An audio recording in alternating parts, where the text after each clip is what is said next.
Hello, everybody, and welcome back to Power Sessions with Natasha, where we find our confidence, our power, and where we have real conversations. Today, we are continuing with our series, Africa's Kings. We celebrate our kings, our ancient history, and we are looking at King Tenkamenin of Ghana. He ruled from 1037 to 1075 AD. And he ruled many years before the colonial invasion of Africa, where there existed one of the most powerful kingdoms between what is now modern day Mauritania and Mali. It's located at the south of the Sahara Desert and northwest of the Senegal and Niger rivers. And the Ghana kingdom that existed between 830 and 1235 AD remains one of the strongest ever and richest African kingdoms with a rich culture. It is often mistaken for modern day Ghana, formerly known as the Gold Coast. The Ghana Empire was probably known as Ouagadougou. Ghana was the title of its ruler. It was a West African empire located in the area of present-day southeastern Mauritania and western Mali.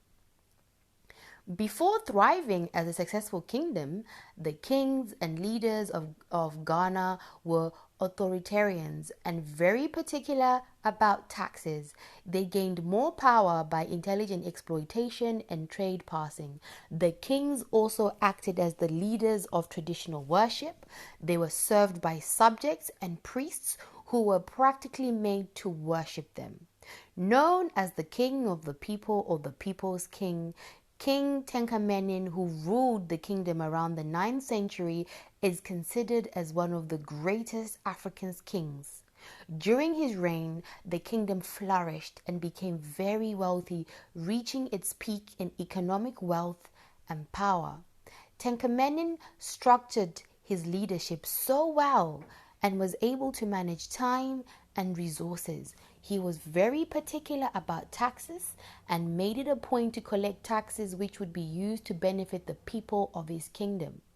Before his leadership, there was a growing tension between the traditional people and Muslims on the land. Through reaching out to the people and sometimes joining his Muslim servants for prayers, Tenkamenin was successful at getting rid of the tension that existed.